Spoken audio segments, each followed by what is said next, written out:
Bien, bonjour à tous. Nous avons le plaisir de vous accueillir dans cet atelier qui s'intitule Précarité et aménagement, fabriquer la ville incluante. Alors, je voudrais vous faire une courte introduction. Tout d'abord, au nom des trois pilotes, sont donc à mes côtés Jean Badarou qui dirige la SEM Ville Renouvelée dans la métropole lilloise, Nicolas Terrassier qui dirige l'agence de développement à Saint-Nazaire, et Jean Frébault qui est président du conseil de développement du Grand Lyon. Donc nous avons tous les trois un ancrage territorial et je dirais des façons de faire très complémentaires. Et nous avons donc piloté ensemble de manière très convergente le travail qu'on va vous présenter ce matin. Il y a aussi à nos côtés deux intervenants extérieurs. Tout d'abord Didier Vanoni, qui nous a accompagnés de manière très efficace, qui est un grand connaisseur de ces questions d'exclusion de précarité. Il dirige un réseau qui s'appelle le réseau Force, qui s'occupe de recherche sociale, et il travaille notamment pour la Fondation Abbé Pierre. Il est un des contributeurs du rapport annuel. Il est bien connu au club puisqu'il avait accompagné antérieurement des travaux sur la politique de la ville. Et puis j'ai à mes côtés, j'ai beaucoup de plaisir à accueillir un Berlinois, qui est un Français, un urbaniste français, mais qui est un peu un déviant. Je ne sais pas comment le présenter, on le dira tout à l'heure. Bon, il s'est reconverti dans le social à Berlin.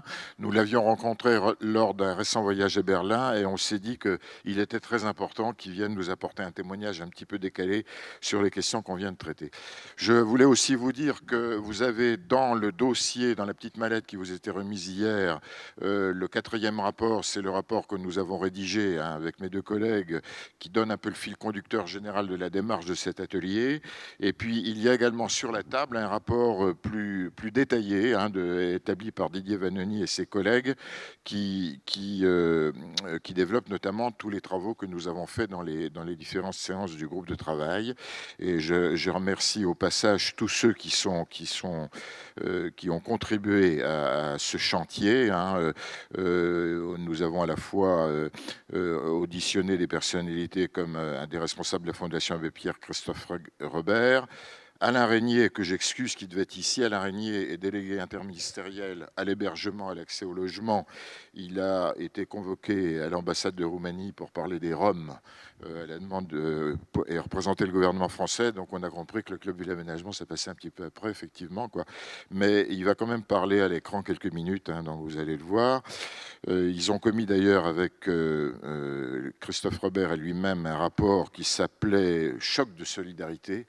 Le choc de solidarité qui est paru en décembre 2012 et qui se voulait frapper aussi fort que le choc donc compétitivité dont on a beaucoup parlé. Je remercie aussi tous les acteurs qui ont travaillé avec nous, qui soient du monde de l'habitat social, tous les opérateurs qui s'occupent de logement accompagné ou de l'accompagnement social des personnes dont nous allons parler, le monde associatif. Je remercie particulièrement aussi la ville de Rennes, puisque nous avons fait un déplacement. Je salue Guy Petin qui va nous rejoindre tout à l'heure, ainsi que Anne Berthy et Sylvie Ferraud. Et nous avons fait aussi à quelques-uns un voyage récent à Roubaix. Donc vous voyez, nous sommes nourris sur un sujet très complexe et lourd d'un certain nombre de matériaux. Et nous considérons que ce que nous vous présentons ce matin, c'est une première approche exploratoire qui fait loin de faire le tour du sujet. Alors, en quelques points, je vais l'introduire sous forme de trois questionnements qui n'appellent pas forcément des réponses définitives. Tout d'abord, pourquoi s'intéresser à la précarité Certains ont pu être un peu surpris qu'on aborde un sujet comme ça, nous aménageurs, plus habitués à fabriquer de l'espace, du dur, de l'immobilier, etc. Deuxième question, les aménageurs sont-ils légitimes à s'occuper de la précarité? C'est une question que nous avait posée notamment notre président Alain Garès. Et puis troisièmement, quel objectif peut-on se donner? Alors on a trouvé ce concept encore un petit peu flou. On a parlé hier de la ville incluante dont on va essayer de vous parler. Alors, je reprends très brièvement ces trois questions. La première, pourquoi s'intéresser à la précarité? Je rappelle pour tous ceux qui étaient aux entretiens de Bordeaux en 2011, nous avions introduit le débat dans un contexte de crise qui commençait à pas mal s'amplifier. Bon, je me souviens, Laurent Théry m'avait demandé d'apporter notamment un témoignage à l'ouverture d'une table ronde. J'avais indiqué qu'il y avait des gens qui dormaient dans leur voiture, qui étaient logés dans des campings. Et il y avait autour de la table Alain Juppé, Vincent Feltès et même le ministre Benoît Apparu, qui ont dit « mais oui, c'est vrai, il y a beaucoup de précarité, etc. » Donc, qui allaient plutôt dans le sens de cette alerte. Bon. Et qui montrait, je dirais, que ce processus qui s'est encore amplifié, voir tous les rapports, les articles de journaux qui ont paru depuis, il a peut-être aussi un problème de visibilité, parce qu'il y a une réalité qui est certainement beaucoup plus ample quantitativement et qualitativement que la vision que peuvent en avoir le monde des décideurs politiques au niveau national ou local, le corps social, les professionnels, etc.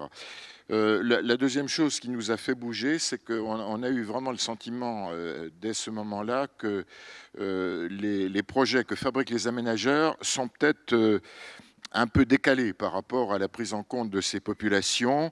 On fabrique des projets qui s'adressent plutôt aux classes moyennes, voire supérieures. On fait tous de la mixité sociale, bien sûr, mais la mixité sociale, je dirais, c'est un filet à grosse maille, qui accueille bien sûr des gens qui ont droit au logement social, mais pas forcément les plus précaires, Didier de Venenier nous dira qu'ils sont quand même assez nombreux aujourd'hui. Et donc finalement, les clients, entre guillemets, pour lesquels on travaille, ne sont peut-être pas toujours à l'image de l'ensemble des composantes de cette société. Et puis on s'est même posé des questions. Est-ce que, par exemple, quand on fabrique la mixité sociale dans les quartiers les plus pauvres, les plus exclus, est-ce qu'en relogeant une partie de la population ailleurs, on ne déplace pas, dans des conditions qu'on n'a pas toujours suffisamment évaluées, rappelez-vous les rénovations urbaines des années 60-70, est-ce qu'on ne déplace pas évidemment des gens qui ne le souhaitent pas toujours ou qui ne se trouvent pas forcément dans les quartiers où ils vont habiter dans des conditions plus favorables qu'avant? En tout cas, c'est des questions qu'on a pensé important de poser. D'où l'idée de revisiter peut-être nos pratiques, la création d'un groupe de travail qui a fonctionné près de 2 ans, qui était vraiment très riche. Alors, je remercie tous ceux qu'on a auditionnés, mais j'exprime au nom de mes collègues la satisfaction que beaucoup d'aménageurs se sont aussi investis de ce groupe. Et Sylvie Ferraud, qui travaille à la Serme de Montpellier, va témoigner en leur nom tout à l'heure. Deuxième question, les aménageurs sont-ils légitimes? Alors, il est clair que ce n'est pas les aménageurs qui vont éradiquer la précarité. Ils sont souvent, je dirais, de simples exécutants d'une commande politique sur des quartiers bien délimités. Et la commande politique, elle n'inclut pas toujours des préoccupations de cet ordre. Pour autant, nous avons pensé que nous étions légitimes. Nous étions légitimes. Déjà peut-être à travers un devoir d'alerte. Pour certains aménageurs, il y a une présence quand même à l'amont avant que la commande soit passée. Je sais que ce n'est pas toujours simple avec les questions de mise en concurrence. Et peut-être qu'on a la possibilité, en tout cas la liberté, voire la légitimité d'élargir peut-être les commandes qui nous sont passées. En tout cas, nous pensons que ce sujet-là ne doit pas susciter des attitudes de fatalisme et encore pire d'indifférence. Nous pensons aussi, et tous les témoignages vont le montrer, que les aménageurs peuvent apporter une contribution à la prise en compte de ces populations, à travers le logement, mais pas uniquement les questions de logement. On a beaucoup parlé de logement accompagné, logement pour les précaires, mais aussi à travers ce que peut offrir la ville, des services urbains, des équipements, des espaces publics qui favorisent le vivre ensemble, un agencement de l'espace urbain, où la grande question c'est précisément celle du vivre ensemble. Et puis nous avons beaucoup aussi revendiqué notre capacité de travailler avec d'autres acteurs, hein, d'être chef d'orchestre, d'être ensemblier. Il y a plusieurs mots qui sont utilisés comme ça. Et c'est vraiment un sujet, on le verra, sur lesquels il y a des opérateurs, il y a des associations qui connaissent très bien ces publics, hein, dont le métier aussi est d'agir à leur bénéfice. Et on pense, et on a vu des exemples, c'est le cas de Rennes, c'est aussi le cas d'autres villes, hein, bon, dans lesquels des emboîtements d'acteurs pouvaient faire avancer tout à fait ces préoccupations. Être aussi une idée forte à l'écoute de signaux faibles, hein.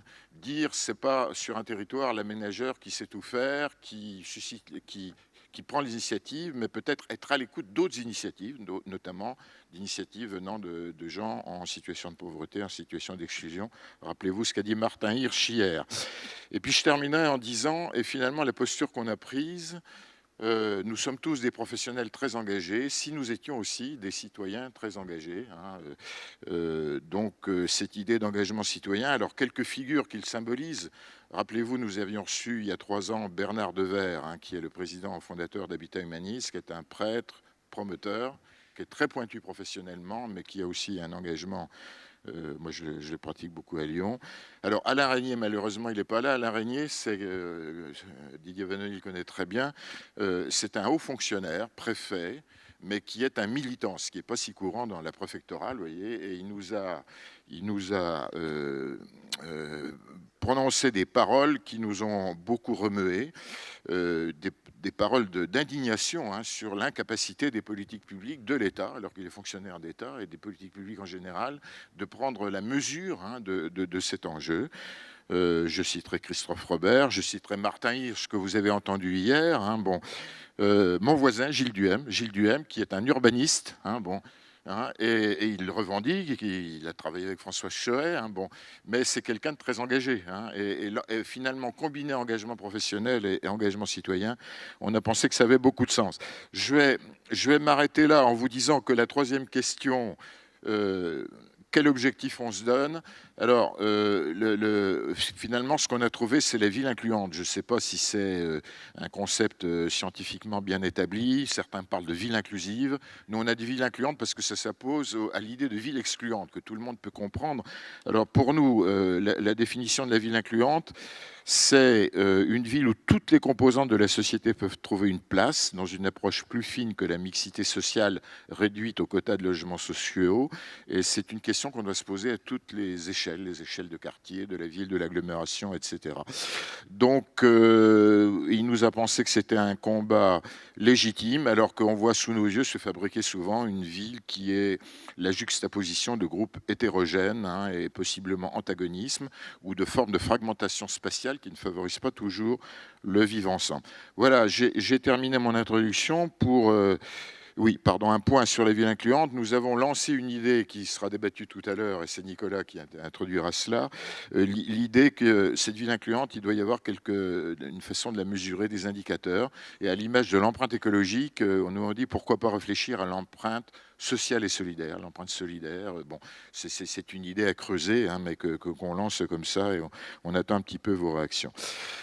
3 séquences. Une première séquence où nous entendrons quelques grands témoins sur cet enjeu, hein, de la prise en compte de la précarité. Une deuxième séquence beaucoup plus opérationnelle qui sera introduite par Jean Badarou, hein, où nous aurons donc l'occasion de voir de plus près comment les différents acteurs de terrain peuvent travailler sur ce sujet, donc avec la participation de Guy Petain, vice-président de Rennes Métropole, Anne Berthy, qui est ici, que je salue, hein, et qui a longuement travaillé à Nantes Métropole sur ces questions précisément, sur les questions d'habitat, d'urbanisme, et puis enfin Sylvie Ferraud, que je citais tout à l'heure, qui représente la CERM à Montpellier, et puis enfin une dernière séquence introduite par Nicolas Terrassier. Nous avons formulé, vous les verrez dans le dossier, 12 propositions, c'est un petit peu lancé, on a pris des risques, mais on souhaiterait connaître vos réactions, donc nous appelons à ce qu'il y ait le maximum de débats au cours de l'atelier de ce matin. Nous allons tout de suite lancer la première séquence. Alors, comme Alain Régnier n'était pas là, nous avons décidé au dernier moment, je crois que c'était lundi, de faire un petit film de 4 minutes pour qu'il nous dise ce qu'il avait dans les tripes, hein, bon. Et puis hier, on a eu l'idée avec Marie-Claude Dalibard, que je remercie, parce qu'elle a sorti son iPhone pour les filmer, hein, donc on n'a pas eu le temps de faire de montage, hein, donc des sujets de caractère un petit peu improvisé, mais on s'est dit quand même que Martin Hirsch avait dit des choses fortes, et on lui a proposé d'en dire un tout petit peu plus, hein, à la sortie de la table ronde hier à midi. Donc on va envoyer tout de suite ces deux vidéos, puis après on donnera la parole à Gilles Duhem et à Didier Vanet. Bonjour Monsieur Régnier. Bonjour. Est-ce que vous ne pensez pas qu'on a un petit peu sous-estimé la réalité des situations concernant les publics précaires? Alors je pense que on les a vraiment sous-estimés, ça c'est clair. Et d'ailleurs dans le rapport que nous avons remis avec Christophe Robert début décembre au gouvernement, on prône un choc de solidarité. Donc pour nous, la dégradation des conditions de vie de bon nombre de Français, à la fois ceux qui sont dans un logement, puisque c'est une des problématiques que je suis depuis de nombreuses années, et qui ont peur de le perdre, et ceux qui n'en ont pas et qui n'arrivent pas à rentrer dans le logement, la marche d'écart qu'il y a entre ceux qui sont inclus et ceux qui ne le sont pas devient de plus en plus infranchissable. Donc on est devant une réalité qui crée de la tension, des replis sur soi. On le voit notamment dans des projets très simples. Faire un HLM aujourd'hui quelque part, on a une pétition. Je me rappelle d'un exemple à Saint-Étienne où le porteur de projet pour 12 logements très sociaux a eu une pétition non à l'arrivée de 12 cas sociaux dans le quartier. Donc c'est ce repli sur soi, ces peurs de l'autre qui cristallise cette société qui a une difficulté de se projeter dans l'avenir. Eh bien effectivement, je crois que nous, en tant que décideurs publics, nous avons une responsabilité en ne passant pas du diagnostic à l'acte. C'est-à-dire, je pense que depuis de nombreuses années, et les situations s'aggravent, je pense que nous savons ce qu'il en est. Et je pense qu'on peut légitimement nous reprocher collectivement, d'où mes réactions souvent d'interpellation, de dire, bon, maintenant on sait, il faut passer à l'acte, il faut faire en sorte qu'on retrouve une ville dans laquelle on ait envie de vivre et où les personnes partagent plus que le même espace ou ne le partagent pas et s'opposent et ont peur les uns des autres. Est-ce que vous pouvez nous dire deux mots sur la ville incluante? Alors la ville, c'est fondamentalement quelque chose qui doit inclure. Donc au-delà d'un terme savant qui est incluante, quand on sait que des dizaines de millions d'êtres humains vivent dans des bidonvilles, dans des formes d'habitat indignes et inacceptables, il est très clair que l'objectif de la ville incluante doit être notre objectif aussi dans les pays développés, et que ce n'est pas simplement quelque chose qui renvoie à des territoires encore plus sous-développés que les nôtres. Nous, on est dans des pays riches, et ces pays riches doivent faire en sorte que le vivre ensemble, le pacte républicain, représente quelque chose, et pas simplement un vieil idéal du XVIIIe siècle qui est passé de mode. Donc la ville incluante, ça reste un objectif pour moi fondamental, et ça nécessite une responsabilité partagée. C'est pas que la responsabilité des politiques, c'est la responsabilité de l'ensemble des acteurs de la ville. Donc changer la représentation, utiliser les réseaux sociaux, utiliser les nouvelles technologies de l'information pour construire une dynamique participative, une démocratie participative. Donc il faut revivifier tout ça pour que la ville soit vraiment incluante et qu'on n'ait pas, comme aux États-Unis, des copropriétés où on choisit ses voisins, où on va construire des murs pour fermer des quartiers. Ça, c'est la ville désincluante. Bon. Donc il faut produire une ville incluante, et ça, c'est le résultat d'une volonté de l'ensemble des acteurs d'y tendre. Et quels seraient vos messages pour les aménageurs? Alors, j'aime bien le mot anglais empowerment. Je pense que les aménageurs, ils ont un rôle important parce qu'ils sont en relation avec beaucoup d'autres partenaires de la ville, hein, les acteurs financiers, les acteurs des urbanistes, les architectes, les entreprises, tous ceux qui ont un besoin de ville et un besoin dans la ville. Et je pense que l'aménageur ne doit pas être un expert qui, je cite souvent aussi une formule, expert qui en sait toujours plus sur toujours moins. Donc il ne faut pas être expert uniquement de l'aménagement, mais il faut être expert de la ville et de la ville incluante, pour revenir à la question précédente. Et je pense que les aménageurs sont sous-utilisés. C'est-à-dire que je pense qu'on les on les voit comme des techniciens. Or, pour moi, c'est plus des metteurs en scène et des chefs d'orchestre. Donc, il faut qu'ils travaillent avec tous les partenaires concernés dans une vision d'empowerment. Voilà, c'est ça la clé de la ville incluante. Merci. Bien, merci Alain Régnier. Vous voyez qu'il a évoqué les réactions de riverains contre les HLM, la dénonciation des résidences fermées sécurisées. Vous voyez, c'est quand même des questions qui concernent directement les aménageurs. Alors maintenant, on va lancer la vidéo de Martin Hirsch. Moi, je lui ai posé deux questions. Une question sur l'engagement, hein, qu'est-ce qu'il pense de l'engagement des aménageurs, et puis une question également sur l'économie sociale et solidaire, puisqu'il nous en a parlé hier dans la table ronde. Martin Hirsch, vous avez un discours fort sur l'engagement. Vous avez parlé tout à l'heure de l'engagement des bénévoles à travers le service civique qui vient mobiliser de l'énergie vertueuse en plus de tous les professionnels. Quand on lit votre ouvrage « La lettre perdue », c'est un message extrêmement fort. Comment vous pourriez traduire cette vision sur l'engagement pour les aménageurs? Comment les aménageurs pourraient manifester un engagement, notamment sur les questions de précarité, puisqu'elles vont occuper notre atelier, au-delà de leur engagement professionnel? Je pense qu'il y a beaucoup de manières de traduire l'engagement dans l'aménagement, si je puis dire. La première d'entre elles, c'est effectivement de se dire que l'aménagement, c'est pas simplement construire, mais c'est d'imaginer la rencontre, d'imaginer les espaces qui permettent de mener des projets. Je trouve que notre réflexion, la table ronde, conduisait à ça, se dire finalement l'aménagement, c'est permettre que des projets communs puissent surgir. Et donc ça, c'est les lieux, les circulations, les espaces, etc. Ouais. Pour vivre ensemble, c'est faire des choses ensemble. C'est pas simplement se juxtaposer. Et donc mes marottes assez naturelles, c'est de me dire effectivement, quand on parle d'économie solidaire, il faut bien qu'elle s'exerce quelque part. Donc si on l'a pas prévu dès le départ, ça sera toujours le truc qui emmerdera l'aménageur. On lui dit il faut rajouter quelque chose qui coûte du coup un coût marginal très élevé, alors que si au départ on s'est dit dans les espaces aussi importants que les espaces de tri de ceci ou de cela, il y a besoin d'espace pour permettre à des activités de pouvoir se développer, qui soient suffisamment souples, modulables, pour que ce soit une activité à un moment donné, une autre à un moment donné, etc. Je pense que les choses se transforment. Et puis l'engagement associé de se dire que, on parlait tout à l'heure, Jean-Yves Chaput disait, on ne parle pas d'habitants, on parle de citoyens.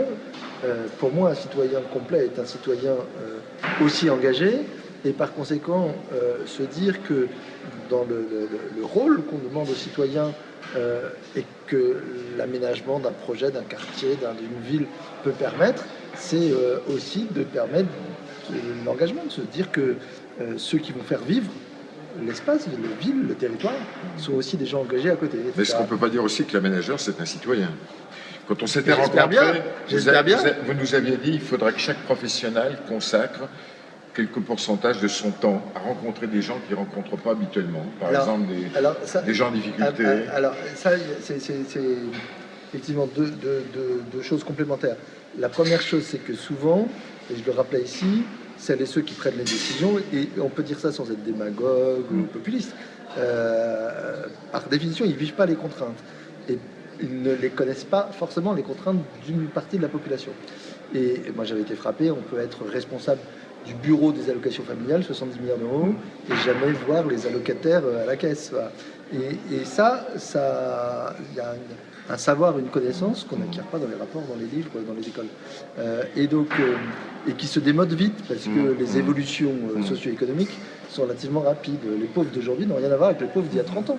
Donc imaginez les types qui ont 50 à 60 ans aujourd'hui, qui ont fait leurs études il y a 35 ans, ils ont appris que la pauvreté, c'était des vieux, etc. Alors que la pauvreté, c'est des jeunes. Là. Donc s'ils sont coupés de ça, il n'y a pas de ça. Donc moi, je préconise qu'on aménage son temps de telle sorte qu'on ait l'obligation de trouver, je dis une semaine ou 2 semaines dans l'année, qui soit consacrée au contact de celles et ceux pour lesquels on travaille. Voilà. Donc si on est responsable de Pôle emploi, on doit passer 5 jours par an au moins au contact des chômeurs.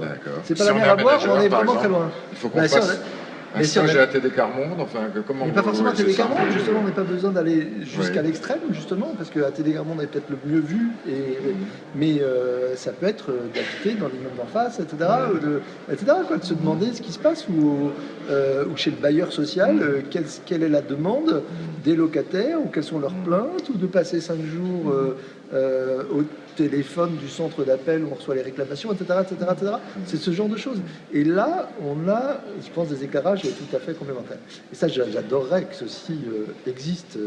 Et de la même façon que les aménageurs puissent organiser aussi, j'allais dire, presque des stages d'immersion pour un certain nombre d'acteurs ou de décideurs qui puissent prendre conscience, et encore une fois, pas pour une seule fois y raconter ça en ville en ville, mais pour avoir un éclairage complémentaire d'une réalité et pouvoir se forger sa propre opinion sur quelle réalité on veut faire évoluer.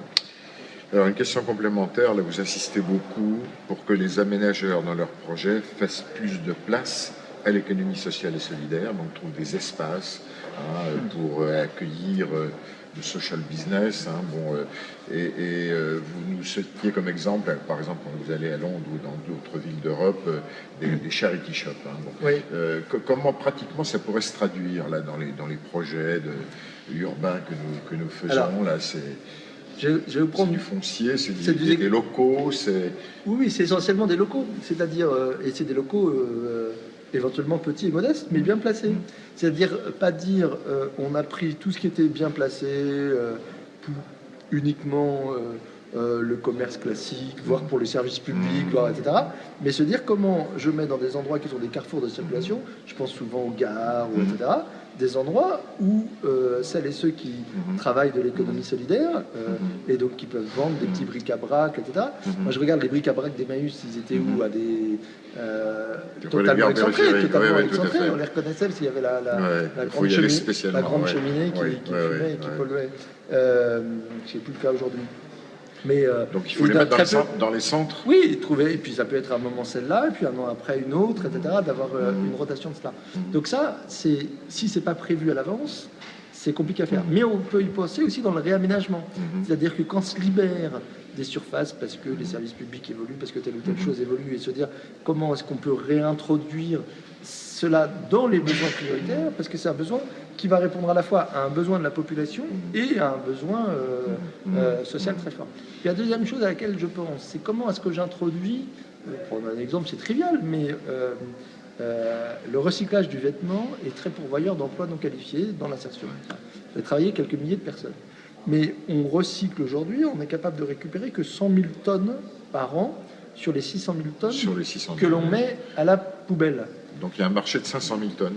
Il y a une ressource de 500 000 tonnes qui est aujourd'hui une source de coût parce qu'elle est obligée d'être traitée, incinérée et détruite, et qui pourrait être en revanche une ressource d'argent et d'emploi pour des tas d'entreprises à but social. Est-ce qu'on pourrait imaginer se dire à chaque fois dans un quartier, dans un immeuble, dans un appartement, est-ce qu'il y a un moyen simple de pouvoir se débarrasser de ces vieilles culottes et de ces vieux pulls pour qu'ils puissent arriver directement quand il y a des associations qui le font déjà, il y a des centres sociaux, moi j'en connais. Bon, vous préconisez de amplifier énormément ce qui se fait déjà. Et de le rendre... Des associations le font, mais elles le font... Et de réunir des emplois. Elles n'y arrivent pas parce qu'elles sont à 100 000, mais donc juste à 100 000 tonnes. Mais on peut imaginer qu'il y ait... je sais pas quoi. Comment la ville de Paris a réussi à faire un peu plus, c'est en pensant des containers qui soient du mobilier urbain harmonisé avec le reste du mobilier urbain, qui soit inviolable pour telle ou telle raison, etc., etc. Et du coup, à un moment, l'introduire dans le projet d'aménagement, alors que les trottoirs ne sont pas prévus, le truc, etc. Donc il y a tout ce... Là, je prends un truc très trivial, mais qu'on peut développer à l'infini sur et pas seulement mobiliser des bénévoles, mais aussi des gens qui peuvent avoir une petite rémunération. Qui sont les volontaires comme vous le faites, ou comme peuvent être des gens en Emmaüs installation, etc. Des entreprises d'insertion. Bien évidemment. Voilà. Merci beaucoup à Martin Hirsch. Alors, j'enchaîne tout de suite sur Gilles Duhem. Je lui demande d'être aussi interpellateur qu'il l'a été quand on l'a rencontré à Berlin. Moi, je dirais simplement, mais il fera mieux son métier. Il s'occupe beaucoup du lien social dans un quartier assez difficile, où il y a beaucoup de populations immigrées, pas très intégrées. Et donc, il n'est pas aménageur, Gilles Duhem. Pour autant, moi j'ai retenu ce que disait Daniel Delaveau hier. Il a dit dans son intervention, l'aménagement, c'est comment on fait vivre les gens ensemble. Hein. Alors je me dis peut-être quelque part, Gilles Duhem est quand même aussi un peu aménageur. En tout cas, il va aussi s'adresser aux aménageurs. Bonjour, ça fonctionne? Oui, ça fonctionne. Je vais commencer par un petit cadeau. Quand on est invité quelque part, comme aujourd'hui, l'usage veut qu'on fasse toujours un petit cadeau à celui qui vous reçoit. J'ai amené un petit cadeau pour Jean Frébeau. C'est parce que ce club de ville et aménagement existe depuis déjà très très longtemps. Et j'étais au tout premier colloque à Lille en 1997, aux premiers entretiens de l'aménagement qui s'appelait « Le 21e siècle en chantier ».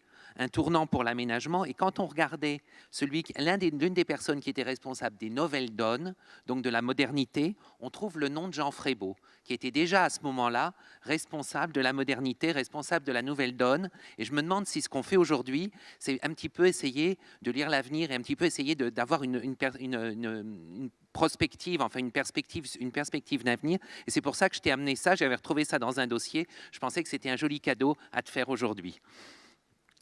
Donc, je me présente rapidement. J'ai fait beaucoup d'urbanisme opérationnel pendant plus de 10 ans. J'ai travaillé pour la Treuhand, qui était la société chargée de privatiser le foncier, l'immobilier des entreprises d'Allemagne de l'Est. Donc, j'ai vraiment fait de l'aménagement à grande échelle à Berlin-Est pendant plus de 10 ans. Avant de m'occuper de ce quartier, qui est donc un quartier dans un quartier difficile de Berlin. Quartier difficile veut dire un grand nombre de populations, pas seulement migrantes, mais aussi allemandes de souche, qui sont totalement déconnectés des processus de la quotidienneté habituelle, comme on pourrait l'entendre, les processus du monde du travail, de l'apprentissage de la langue, etc. Et j'ai fondé avec quelques habitants une association dont je m'occupe, qui est en fait un lobby pour ce quartier. Parce que je pense que s'il y a un fil rouge à tirer, c'est aussi pour les aménageurs, vous êtes lobbyistes.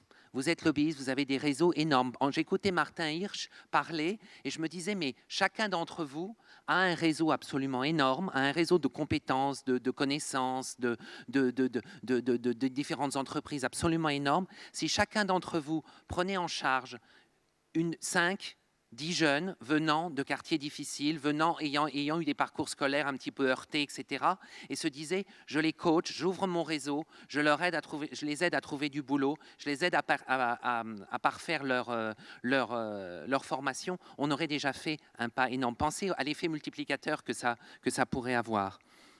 J'ai articulé mon intervention sur des choses assez simples et qui me paraissaient un petit peu importantes à dire aujourd'hui en ce qui concerne la ville incluante, et notamment la ville incluante pour les aménageurs. D'abord, c'était, Jean l'a dit un petit peu au départ, pourquoi s'engager? Quel modèle de société souhaitons-nous promouvoir avec cela? Et surtout, qu'est-ce que la précarité? On fait très souvent l'équation précarité égale pauvreté. Et moi, je peux vous dire, pour travailler dans un quartier comme celui-ci, comme un quartier difficile de Berlin, l'équation précarité égale pauvreté, c'est pas ça. C'est pas le problème. Vous avez aujourd'hui des gens qui sont pauvres, qui sont jeunes, qui sont très souples dans leur tête, qui sont totalement post-matérialistes et qui vivent quasiment avec 2 pantalons, 3 t-shirts, mais un ordinateur quasiment sans arrêt connecté sur l'Internet et un téléphone portable. Pour eux, ils sont pas précaires, ils sont inclus. Ils sont inclus parce qu'ils sont dans le mouvement. Et je pense que s'il y a une définition à poser de la précarité telle que nous l'entendons, c'est les gens qui sont dans le mouvement sociétal et ceux qui ne le sont pas, ceux qui sont dans les coordonnées spatio-temporelles de la société dans laquelle nous nous trouvons et ceux qui en sont en dehors. Et à partir du moment où on a cette grille de lecture, on commence à percevoir des choses un petit peu différentes.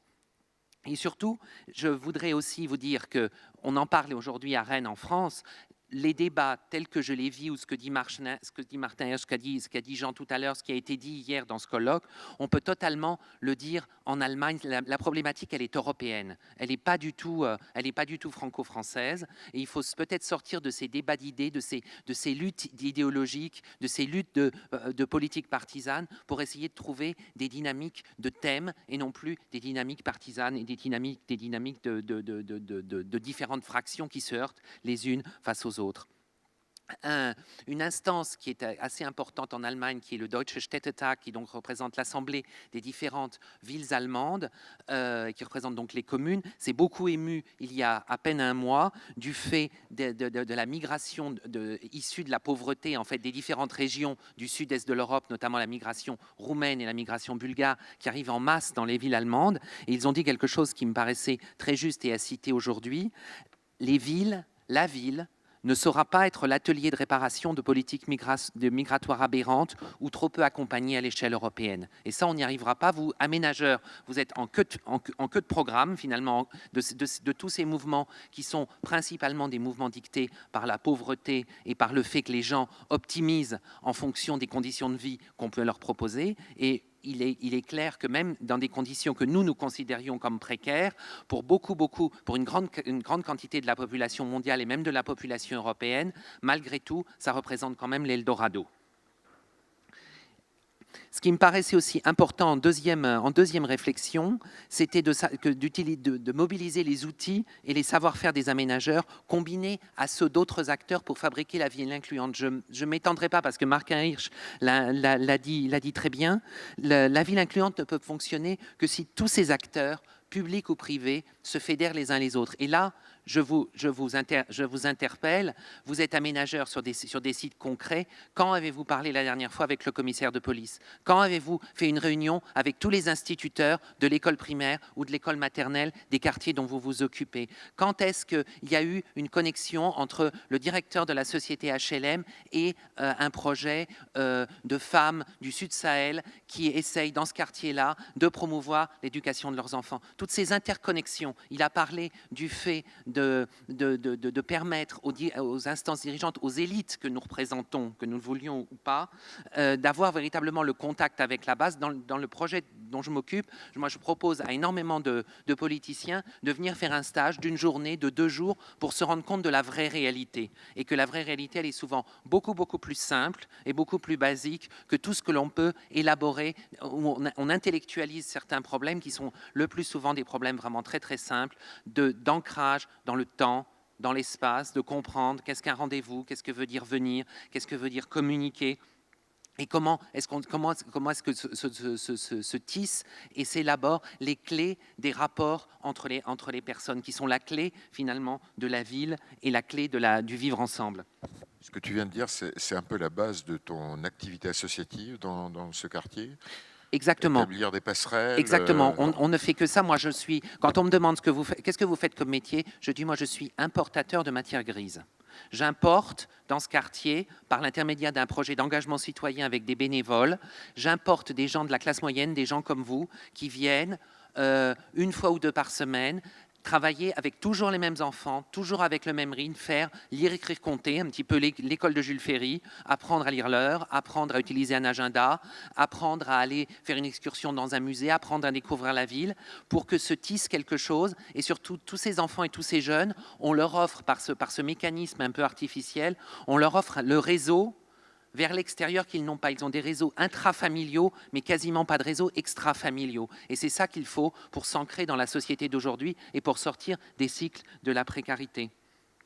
Autre chose qui a été évoquée par Martin Hirsch et que je reprends aussi parce que je l'estime absolument indispensable, la ville ne sera incluante que si elle fournit aux personnes les moins qualifiées, je ne dis pas les plus précaires, je dis bien les moins qualifiés, c'est à nouveau un petit peu différent, les moins qualifiés, qu'elle fournit du travail.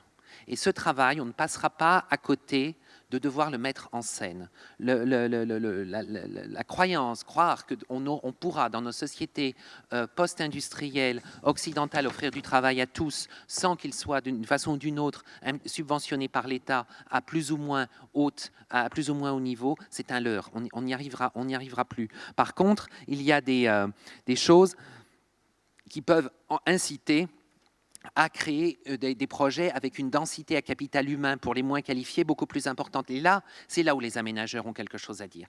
Réfléchir, quand on fait un projet d'aménagement, quand on fait un projet technique, quand on installe un métro, quand on installe un projet comme les Vélib, etc., voir quelle est la solution la plus intense en capital humain ou la plus intense en capital technique. La France est un pays excessivement techniciste, où déjà, pour acheter un ticket de métro, il faut quasiment être ingénieur des ponts, parce que sinon, on n'y arrive pas.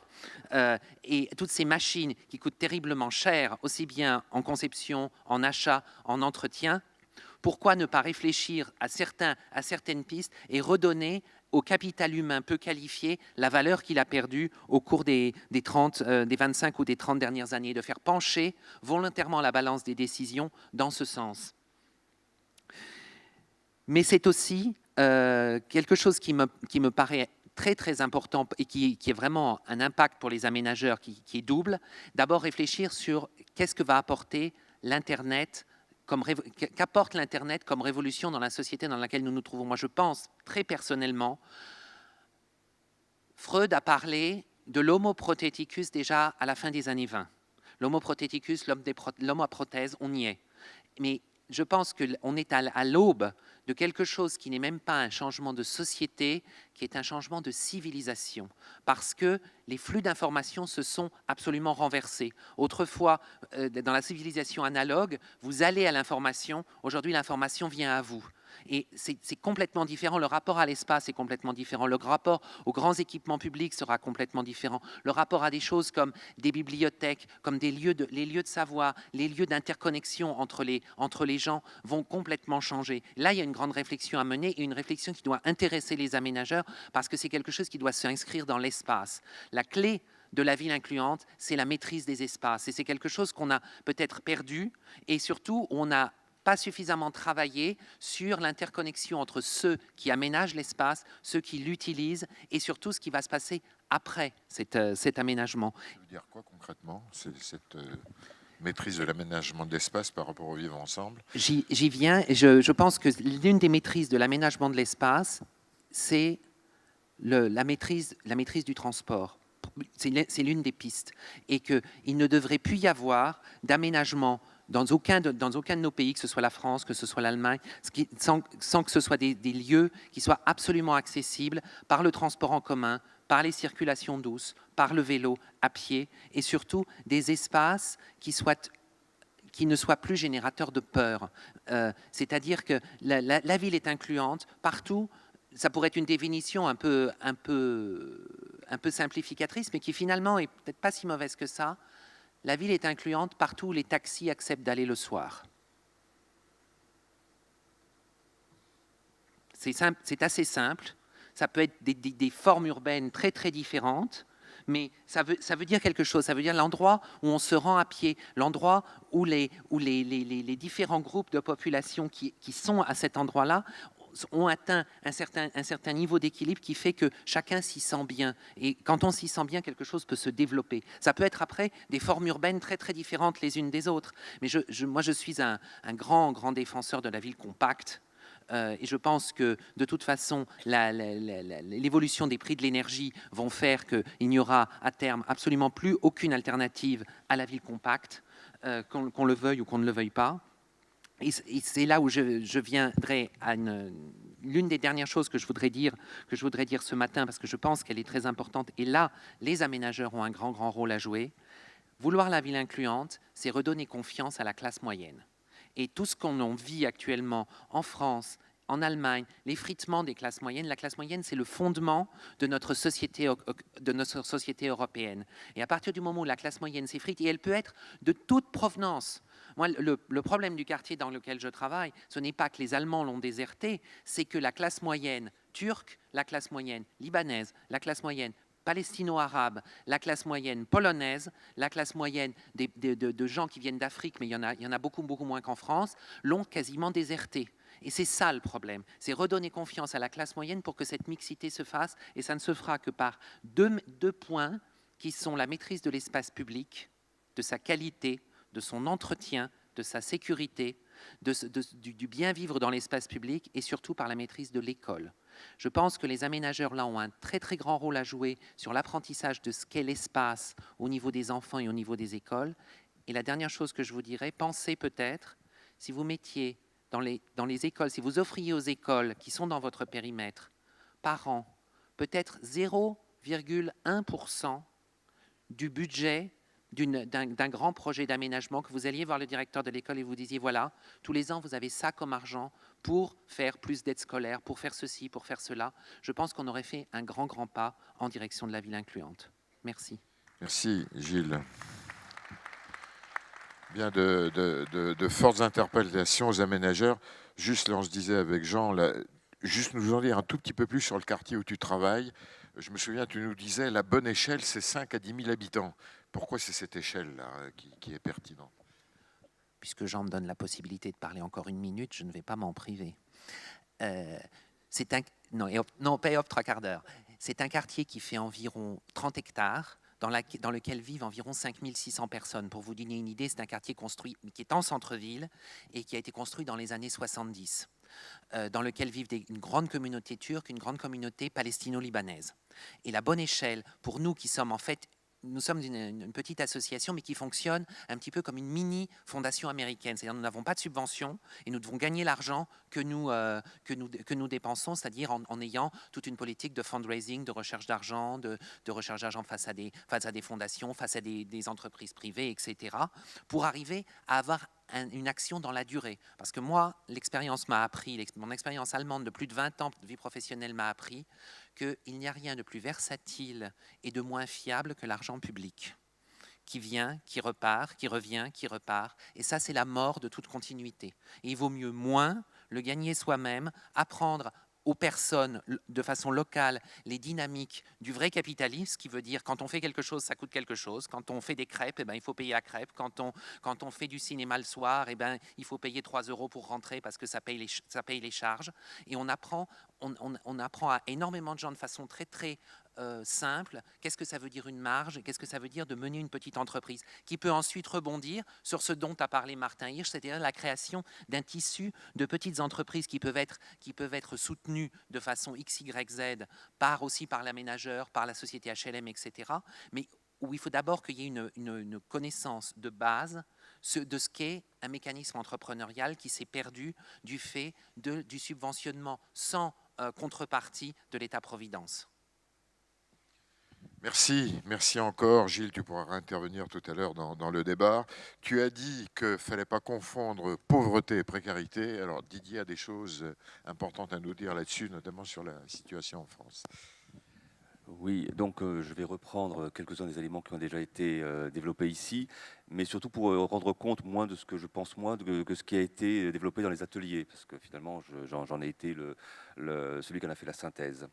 On s'est beaucoup occupé dans ces ateliers, notamment les 2 ou 3 premières séances. On a essayé de tourner autour de la question de la précarité.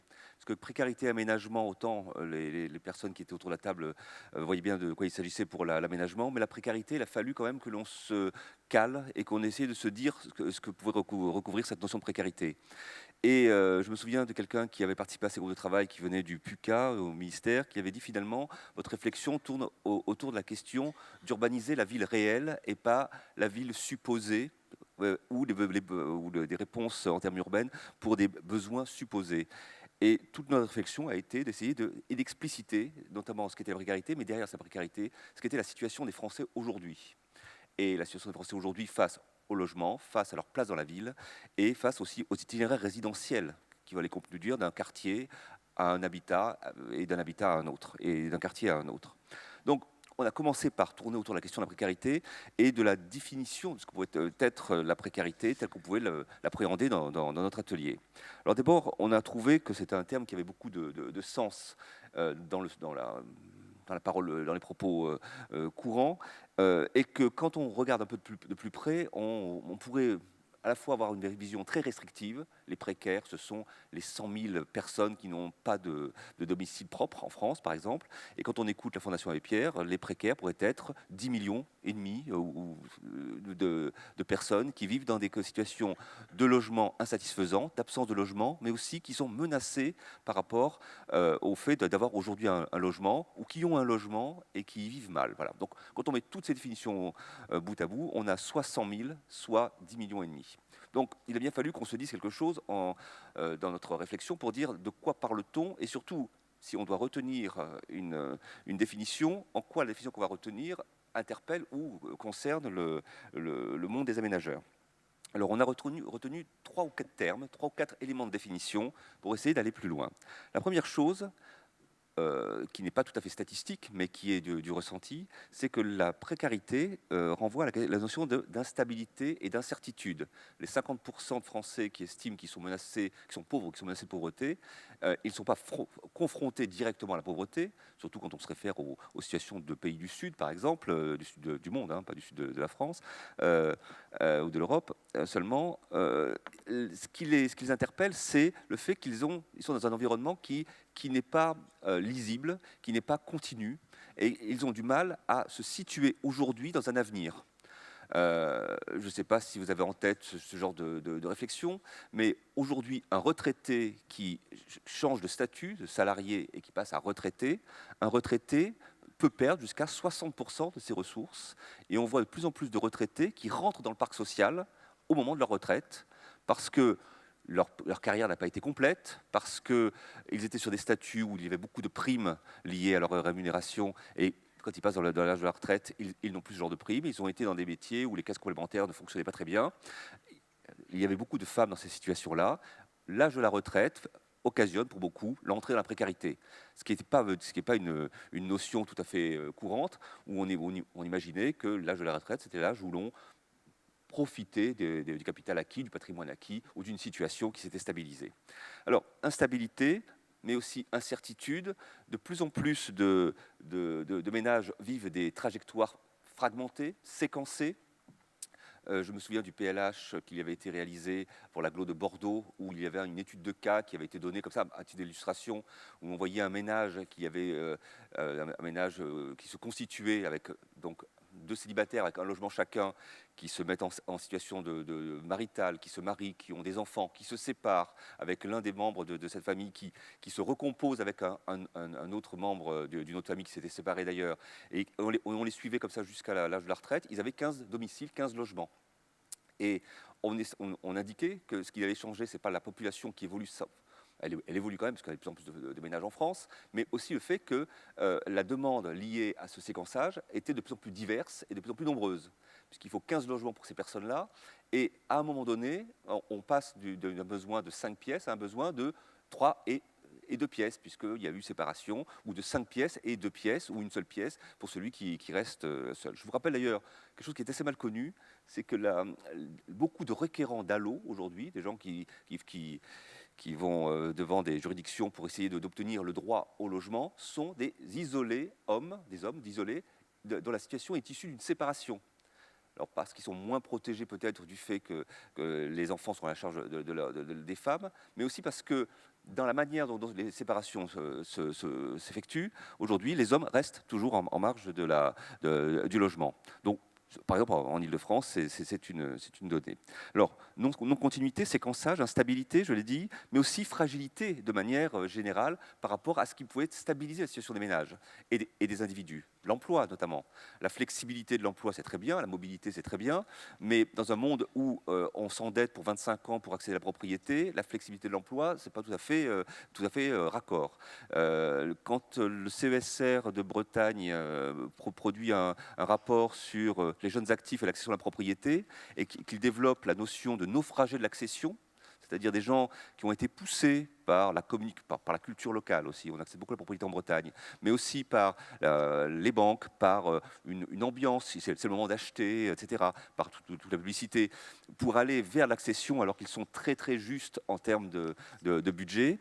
dans une situation aussi où la manière de vivre en couple est de plus en plus fragilisée. Alors elle n'est pas fragilisée parce que je suis un militant de la famille particulièrement, mais elle est fragilisée par les actes. On ne peut pas dénoncer le fait que le couple et les familles ne sont plus ce qu'elles étaient. Mais un chiffre, le taux de divorcialité en France, c'est 47% des unions qui se désunissent par an. Donc 47%, ça veut dire un ménage sur deux, un couple sur deux se séparera. Et on a même des statistiques sur les séparations précoces, puisqu'on sait que 20% des unions se terminent avant 5 ans. Donc ça vous donne aussi un ordre d'idée de la fragilité de la structure familiale, surtout quand on sait que l'on accède à la propriété en couple, avec les deux revenus. Voilà. Donc ensuite, il faudra bien revenir en arrière sur d'autres solutions pour pouvoir continuer à vivre et se recomposer avec un autre ménage qui vient bien sûr de se séparer. Cette problématique de la famille, de l'instabilité de la famille, c'est un des chapitres de la Fondation Abbé Pierre cette année du rapport du Mal Logement, où il a été noté que la fragilité de la société passait aussi par la fragilisation de ce qui était encore un peu stable. J'ai rencontré un bailleur HLM en Ile-de-France qui me disait son souci de voir les familles d'origine maghrébine rentrer dans des comportements de divorcialité, de séparation aussi importants que les autres. Alors c'est bien, c'est un facteur d'intégration et on est assez content que tout le monde partage la même logique, mais pour eux, bailleurs, c'était un facteur de stabilité d'avoir des ménages qui duraient. Voilà. Aujourd'hui, les femmes maghrébines sont de plus en plus en situation monoparentale et tendent à devenir, à s'homogénéiser du point de vue de leur comportement par rapport aux autres. Là aussi, on ne peut pas le dénoncer en tant que décision individuelle, mais on ne peut que constater que le système du logement, il est stable et stabilisé depuis 30 ou 40 ans, et que c'est les familles, la manière de vivre ensemble évolue de manière dissociée de la manière dont on fait la ville, où on pense le logement. Alors voilà, fragilité et aussi non-continuité. La dernière chose que l'on peut noter, qui revient un petit peu sur ce que vous disiez sur les ressources locales, on a parlé de la précarité en se disant qu'on n'est pas précaire par essence, mais il y a des gens qui résistent moins aux accidents de la vie. Ce qu'on appelle les fragiles. Vous voyez, on était sur les sensibles, dans les quartiers sensibles, on est sur les fragiles, mais on sait qu'il y a, par exemple, des ménages ou des configurations qui font que les gens réagissent moins bien aux aléas de la vie. Par exemple, aujourd'hui, les ménages qui réagissent le moins bien, ce sont les femmes isolées. Voilà. Donc on sait que elles sont assez bien protégées par rapport au logement et par rapport aux politiques sociales, mais ce sont celles qui réagissent le moins bien aux événements de la vie. Je vous donne un chiffre simplement, 6% des femmes isolées de plus de 35 ans auront un jour la possibilité d'accéder à la propriété. Ça veut dire que si elles rentrent dans le parc social, elles ne sortiront plus jamais. Un autre chiffre, aujourd'hui, 20% des personnes qui vivent dans le parc social sont des familles monoparentales. 20% en moyenne nationale, et en PACA, un bailleur me disait lundi, en PACA, ils ont des parcs jusqu'à 40% d'occupation par des familles monoparentales. Une famille monoparentale, ça veut dire une famille monoparentale qui peut se recomposer avec un conjoint un jour ou l'autre, mais on sait qu'ils ne bougeront plus. Quand on sait qu'il y a 10% de ces personnes, des occupants du parc social en France, des entrants qui sont des retraités et qui rentrent en tant que retraités et qui n'ont pas vieilli dans le parc social, quand on sait qu'il y a 20 ou 30% de vieillissants dans le parc social, on va avoir un parc social bipolarisé autour des précaires et des familles monoparentales à côté, et des vieillissants et des retraités pauvres qui s'appauvrissent bientôt. Quasiment plus d'actifs. Bonne nouvelle, la question de la migration des migrants dans le parc social commence à reculer. C'est-à-dire que ça devient de moins en moins une préoccupation des bailleurs. Même si on parle de mixité aujourd'hui, la connotation ethnique tend à s'effacer. Je ne sais pas encore complètement fait, mais tend à s'effacer. Donc voilà ce que l'on s'est dit, nous, sur la question de la précarité. Tu veux que j'avance, bien sûr. L'autre dimension que l'on a voulu regarder, c'est la question de la spatialisation des précarités. Ou la spatialisation des différentes catégories de ménages sur le territoire. On s'est rendu compte, on est arrivé à se dire que la mobilité est tout à fait essentielle et que l'absence de diversité, l'absence de mixité sociale n'était pas le fait de gens qui se regroupaient, mais des gens qui désertaient. Ce sont les mobiles qui font les ghettos et ce ne sont pas les ségrégés qui s'agrègent entre eux. Voilà. Plus la mobilité est possible pour les classes moyennes, ascendantes, ou les classes moyennes qui se revendiquent encore comme classe moyenne, plus des poches de rétention de pauvreté se déclarent. On avait vu des cartes tout à fait édifiantes sur l'agglomération de Lille, où on voyait que les pôles de pauvreté s'accentuaient en termes de pôles de pauvreté et que le pôle de richesse se radicalisait en termes de pôle de richesse. Et entre les deux, on avait des zones assez indécidables où les gens développaient des stratégies d'évitement des plus pauvres ou d'adhésion aux plus riches, ça dépendait comment on pouvait se positionner, notamment par la carte scolaire, donc les comportements, je veux le bon lycée, etc., de manière à pouvoir se réinventer une identité à partir de lieu où on habite. D'ailleurs, il y a une expression que j'aime bien, que j'avais essayé de diffuser un petit peu, c'était qu'on était passé de la lutte des classes, puisqu'on n'est plus dans des classes sociales, on est dans quelque chose d'un petit peu indéterminé, à la lutte des places. On essaye d'habiter là où l'on a une identité qui peut s'affirmer et à partir de laquelle on peut construire son projet. Alors, cette ségrégation socio-spatiale, pour la réparer et pour faire une place à tout le monde, il y a beaucoup de leviers qui peuvent être mobilisés. Et dans le groupe de travail où nous avons essayé de réfléchir, on a essayé de réfléchir sur deux aspects particulièrement.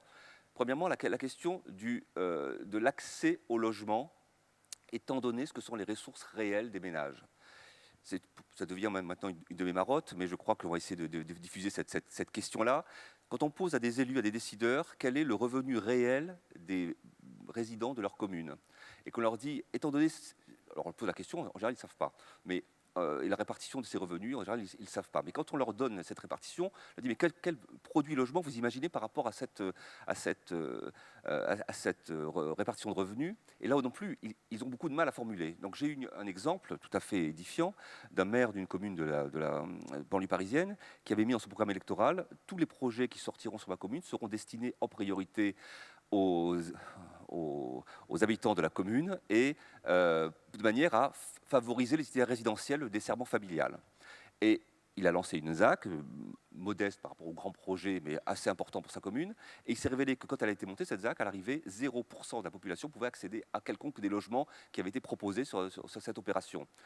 Le revenu médian des Français, ça dépend des zones, ça dépend ce qu'on prend, mais c'est 2100 €. C'est-à-dire qu'il faut des logements en France, en général, avec le taux d'effort de 25%, à 400, 500 ou 600 €. Qu'est-ce qu'on peut produire aujourd'hui à 600 € en milieu urbanisé et surtout dans du neuf? Donc la place des gens est ailleurs. Et le problème que l'on a, c'est que on ne peut pas produire aujourd'hui du logement ni pour les précaires, mais aussi pas pour les classes moyennes, et ces classes moyennes qui se sentent précarisées. Donc, peut-être petit sujet de réflexion pour vous, les 25% logements sociaux à venir, je sais que ça va faire beaucoup de débats ce que je vais dire, mais c'est aussi 15% de classes moyennes inférieures qui vont se périurbaniser. Parce qu'il va bien falloir quelque part faire cette lutte des places en mettant un peu plus de précaires en centre-ville. Qui va-t-on mettre à l'extérieur, puisqu'il va bien falloir faire une péréquation sur les territoires. Donc, premier point, c'est étant donné ce que sont les personnes, étant donné ce que sont leurs itinéraires, leurs fragilités, qu'est-ce qu'on peut produire comme logement? Parce que le logement, c'est d'abord la localisation des populations sur les territoires. Le deuxième aspect, et c'est le dernier, Jean, c'est inscrire des gens dans un territoire, les accompagner ou essayer de leur trouver une place dans une opération d'aménagement, ce n'est pas simplement produire du logement, c'est aussi produire toutes les aménités qui permettent de vivre sur ces territoires. Aménités et puis tout le contenu social qu'on peut mettre avec. Notamment la manière dont l'espace public est conçu. Ce n'est pas le lieu ici, mais nous l'avons fait dans l'atelier. Nous avons essayé de regarder comment étaient conçus les espaces publics dans les écoquartiers aujourd'hui, où espace vert nécessite, parce qu'on veut produire de l'espace vert, nécessite une forme d'architecture d'urbanisme qui ne produit pas des lieux de convivialité et de compacité nécessaires pour que s'exprime forcément le vivre ensemble, le vivre de manière sûre et sécure, etc. dans les quartiers. Donc il y a la question de la conception des espaces, la question de la sécurisation de ces espaces, la question aussi de la visibilité de la pauvreté et de la manière dont on l'appréhende et on l'accepte sur un territoire. Donc nous avons essayé d'avoir cette approche en nous disant à chaque fois qu'autour de la précarité, il fallait sans doute à chaque fois, opération par opération, territoire par territoire, non pas avoir des idées descendantes, 20% de logements sociaux, tel type d'aménagement, tel type... C'est intéressant ce que dit Martin Hirsch sur il faudrait laisser des locaux libres pour les activités, mais ce qu'il dit surtout, c'est qu'il faudrait que ça puisse tourner, que ça puisse évoluer, parce que les besoins sont très, très, très labiles, très mobiles. Et je reviens à cette expression que j'ai utilisée au début, c'est urbaniser la ville réelle, c'est-à-dire la ville avec les vrais habitants d'aujourd'hui, leur mode de vie d'aujourd'hui, la fragilité d'aujourd'hui. Demain, ça sera autre chose.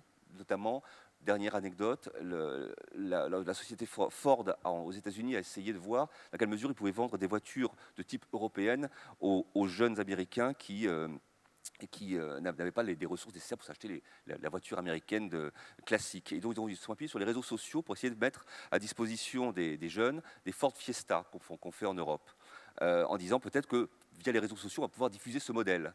Les jeunes Américains, via les réseaux sociaux, ont répondu: la voiture ne nous intéresse pas, la mobilité nous intéresse, mais la voiture non. Des voitures en location, des voitures ou des modes de transport communs en grand nombre. Donc là aussi, va créer des places de parking pour 50 ans, puisque à terme, peut-être que les jeunes connectés, comme l'a dit M. Duhem, seront des gens qui n'auront pas besoin donc être très à l'écoute du social et du territoire et des ressources de ces territoires pour pouvoir rebondir, s'inventer et se réinventer. Voilà un petit peu le message des différents ateliers que nous avons eus. Alors, merci Didier. Moi, je voulais peut-être insister sur un point, tu complètes ou pas, mais je crois qu'on est parti dans cette aventure, ce travail sur ville et précarité, aménagement, en ayant peut-être un risque qui était celui de la bonne action, de se pencher sur une part de la population oubliée. Effectivement, ça reste une préoccupation évidemment. Ce qui est important dans le travail qui a été mené et sur lequel Didier a beaucoup apporté, c'est cette image extrêmement diverse de la précarité et finalement de la précarité ou du risque de précarité ou du sentiment de précarité ou de la pente qui peut conduire vers la précarité et qui fait que finalement se poser la question de la ville incluante ou de la prise en compte de la précarité dans l'aménagement, c'est pas se porter avec une bonne action vers tel ou tel public, c'est prendre le public dans sa très grande diversité et se poser la question de l'adaptation d'une certaine manière de la ville pour tous. Alors je fais un lien avec un propos qu'on va développer évidemment sur la deuxième partie de notre entretien et de notre table ronde, mais vraiment c'est cette idée qu'il y a évidemment une espèce de mobilisation citoyenne sans aucun doute, mais qu'il y a aussi simplement une obligation d'adaptation à la réalité d'une situation qui n'est pas d'un côté les inclus un peu schématiques et caricaturaux, et de l'autre les exclus qui eux-mêmes seraient dans une situation extrême, mais qui a une infinité de nuances, non pas de gris, mais qui est à construire entre les deux. Je ne sais pas si tu veux réagir, ou bien simplement si, avant de passer à la deuxième partie de notre table ronde, il y a aux deux intervenants qui vont venir s'installer au premier rang, mais qui resteront évidemment avec nous dans le débat, des questions qui leur sont posées directement pour qu'ils prennent quelques minutes pour répondre. On est assez bien dans notre calendrier, dans le tempo que nous étions fixés. Est-ce qu'il y a une question soit à Gilles Duhem, soit à Didier Vanoni, avant qu'il quitte l'estrade tout en restant dans le débat? Alors, oui, évidemment, je pose la question, mais comme voilà, Jean-Luc au premier rang souhaitait poser une question, mais voilà, avec un micro, ce sera mieux. On m'entend, oui. C'est une question à Gilles. Et d'ailleurs, à la table ronde, parce qu'on parle de précarité, mais on voit bien qu'un certain nombre, et finalement vous l'avez décrit, un certain nombre de personnes passent de la précarité à la marginalité d'une certaine façon. Et ça, ce mot n'est pas prononcé. Et c'est la raison pour laquelle je voulais interpeller Gilles, parce qu'on l'a vu en situation à Berlin, et que quand il dit qu'il est nécessaire de travailler sur les espaces publics, je l'entends. Je ne suis pas certain d'ailleurs que ça soit là, je dirais, en point numéro 1. Quand il parle de l'école, ça me paraît, je dirais, assez fondamental. Mais à partir du moment où il y a des gens qui deviennent un peu marginaux, parce que les codes de la société font que j'ai plus de chauffage dans mon appartement, ou j'ai des difficultés, je passe, je dirais, d'un appartement à un autre parce que je suis dans cet état-là. Donc je m'exclus un peu. Ça veut donc dire qu'il y a un autre travail. Et que moi, j'aurais bien voulu qu'il insiste un peu là-dessus, parce que c'est ce qu'il fait, notamment à Berlin, me semble-t-il. Si j'ai bien compris, mais c'est pour ça que je voulais le vérifier, c'est que s'il n'y a pas des organismes, des personnes qui accompagnent ces gens qui deviennent marginaux, justement à travers de retrouver des points je dirais, de cadrage, de restructuration, redonner, je dirais, une éducation sur les horaires, sur des choses comme ça, je ne vois pas comment on s'en sort. Et ça, c'est des choses qu'il me semble qu'il fait, mais je voudrais le vérifier, qui me paraît peut-être assez déterminant et peut-être prioritaire avant même de passer justement et de revenir dans quelque chose et parce que ça, c'est quelque chose qui est impalpable, quelque chose qui est complexe, mais qui me paraît déterminant. Je dis ça parce que quand on parle des espaces publics, c'est une évidence, mais si on fait que les espaces publics, je pense que ça ne changera rien. Donc on est dans quelque chose où j'aimerais bien t'entendre là-dessus. Jean-Luc, tu as complètement raison. Je vais dire des choses violentes, je vous préviens. Âme sensible, bouchez-vous les oreilles. Il n'y a pas de fatalité de la marginalisation et de la précarité. Il y a des cycles qui se mettent en place, tout simplement parce que les choses n'ont pas été prises au bon moment, notamment au niveau de l'instruction. On peut appeler ça l'instruction, l'éducation, etc. C'est ce que vous venez de dire dans votre intervention. On rebondit aussi beaucoup mieux, rien que dans sa tête, à partir du moment où on a plus d'instruction, on a plus les codes de la société dans laquelle on se trouve, quelle que soit d'ailleurs l'origine familiale, ethnique, internationale, d'où l'on vient. L'important, c'est d'avoir les codes de la société dans laquelle on se trouve pour être doté des outils, un petit peu comme une espèce de compas qui vous permet de diriger les choses. Et surtout, je pense que c'est la post-matérialité, tout le débat qui est autour de cette notion de précarisation. On est dans une société qui est en train de se post-matérialiser aussi. Beaucoup de jeunes vivent avec des choses. La matérialité qui était les 30 Glorieuses est en train de perdre énormément de sa valeur. Et je me demande si on n'est pas en train de revenir à une période qui était celle d'avant les 30 Glorieuses, d'avoir pensé que ce confort pour tous, ce confort matériel pour tous, cette accession à la propriété, etc., comme on a pu le voir, c'était un modèle qui allait rester pérenne et qui en fait se montre ses limites. Et si aujourd'hui, on n'est pas en train de chercher un modèle totalement différent, qui soit beaucoup plus souple aussi dans son mode d'application et dans ses modes de vie, et surtout qui passe par l'apprentissage des codes dès le départ et par une réflexion dès le début. Il n'y a pas de fatalité des familles monoparentales, il n'y a pas la fatalité de l'enfant, il y a aussi le planning familial, il y a l'apprentissage de savoir comment l'enfant paraît, il n'y a pas de fatalité d'avoir 15 enfants, c'est pas une fatalité. Et ce n'est pas non plus une fatalité d'être peu instruit et de ne pas connaître les codes de la société dans laquelle on se trouve, pour être doté des outils qui permettront justement, dans ce monde qui est totalement globalisé, qui ne fera de cadeau à personne, le temps où on mettait les gens un petit peu dans la ouate est totalement terminé, parce que l'État-providence n'en aura de toute façon pas les moyens financiers. Et donc il faut beaucoup plus doter les gens d'outils, et c'est ce qu'on essaye de faire dans notre travail. Ce n'est pas seulement l'espace public, c'est aussi le parler vrai.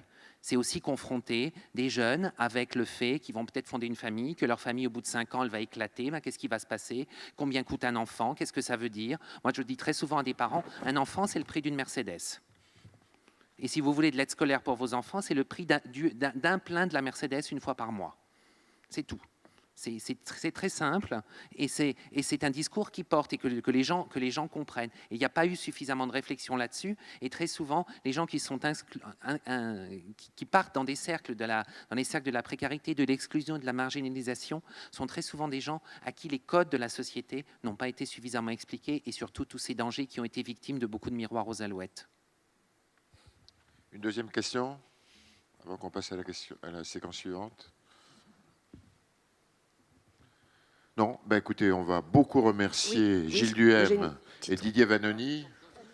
J'ai une petite réflexion que je voudrais partager, celui-là, donc, Karine Robert, Next City, sur le logement abordable, parce que c'est vrai quand on a l'occasion, l'exemple que vous citiez en périphérie de Paris est tout à fait significatif, et quand on a l'occasion finalement de travailler en amont avec les villes et les aménageurs sur cette question du logement, puisque vous savez comment on procède, on regarde effectivement le revenu des ménages, et puis à l'issue de ça, on va travailler avec les villes sur finalement les typologies de logement, et ainsi que les économies à trouver, que ce soit sur les façades, sur les parkings, enfin sur les principaux postes d'un bâtiment. Donc c'est vrai que c'est une simple réflexion que je souhaitais partager avec vous. On a mis en place par exemple un observatoire des territoires sur la plupart des agglomérations, qui nous permettent de connaître très précisément le revenu des ménages et donc la production de logements qu'on peut faire par quartier même. Hein. Et voilà, simplement un signal. Quand on peut travailler en amont avec les villes et les aménageurs, c'est mieux. C'est une question très importante. Elle renvoie à ce que disait Didier Vannoni sur la nécessité d'une analyse fine des besoins, très diversifiée. Et je pense que la deuxième séquence que va tout de suite introduire Jean Badarou va contribuer, notamment avec le témoignage de Rennes, hein, je pense, à répondre un peu à ces préoccupations. Une dernière question, Nicolas. et puis après, on passe à la séquence suivante. Nicolas Binet. Merci. Oui, c'était une question à Gilles Duhem parce que le thème de l'atelier précarité et aménageur renvoie beaucoup à nos dispositifs extrêmement institutionnalisés. Or, tout l'intérêt, l'apport de votre travail et de votre propos, c'est de montrer la nécessité absolue de structures qui cultivent, développent une certaine forme d'autonomie, ne sont pas biberonnés en permanence par l'acteur public et développent une forme d'organisation ou de développement communautaire auquel on est assez étanche, tout du moins jusqu'à aujourd'hui. Alors, est-ce que vous pouvez nous dire un peu plus la relation quand même avec les institutions, parce que c'est notre pain quotidien de nos métiers d'aménageurs. Gilles Duhem va nous dire en 30 secondes qu'il n'est pas biberonné. Oui, mais ça, je l'ai bien compris. Non, je suis précaire. Et je suis précaire dans un autre sens du terme, parce que je vis d'argent qu'il faut arriver à générer, et si l'argent ne le génère pas, ben, le projet s'arrête et le projet meurt. Donc c'est assez simple. Et je pense que ce que vous venez de dire est très très important. C'est d'arriver à mettre en place de façon peut-être non institutionnelle, beaucoup plus souple, des rapports entre les acteurs. C'est pas parce que institutionnellement il n'est pas prévu que vous n'ayez pas de rapport ni avec la gendarmerie, ni avec la police, ni avec les écoles qu'il ne faut pas le faire. La dynamique allemande de beaucoup de projets, notamment de ce qui s'est fait dans les IBA, c'était un peu cette idée-là. C'est-à-dire de ne pas recréer une superstructure encore qui dira aux acteurs « vous faites comme ci, vous faites comme ça » et encore remettre un corset institutionnel, mais de promouvoir des logiques transversales de communication qui peuvent être totalement non institutionnelles. Vous pouvez décider. Moi, j'ai travaillé dans un quartier où l'aménageur, il invitait tous les acteurs une fois par mois à dîner. Il invitait les gens à dîner chez lui. On était 25. Et il y avait des gens totalement différents, des représentants des associations, il y avait le commissaire de police, il y avait la directrice de l'école, et tout le monde échangeait sur ce genre de projet en se disant, bon, ben, qu'est-ce qu'on fait maintenant? Qu'est-ce qui va se passer? Et notre bureau est très souvent, notre commissaire de police l'a dit une fois, et je trouvais que c'était une très bonne expression, il dit oui, quand il y a un problème, ce bureau agite la grosse cloche, comme ça appelle tout le monde, comme la grosse cloche de l'école, on se met autour d'une table et on arrête le politiquement correct, on arrête de dire ah oui mais ça on n'a pas le droit de le dire parce qu'il y a la loi concernant la préservation des données personnelles, etc. Chacun bouge un petit peu pour arriver au bien commun. Et c'est un petit peu ça qu'il faut arriver à promouvoir, peut-être en dehors de toutes ces logiques institutionnelles qui sont normées et qui sont le propre des métiers que nous exerçons.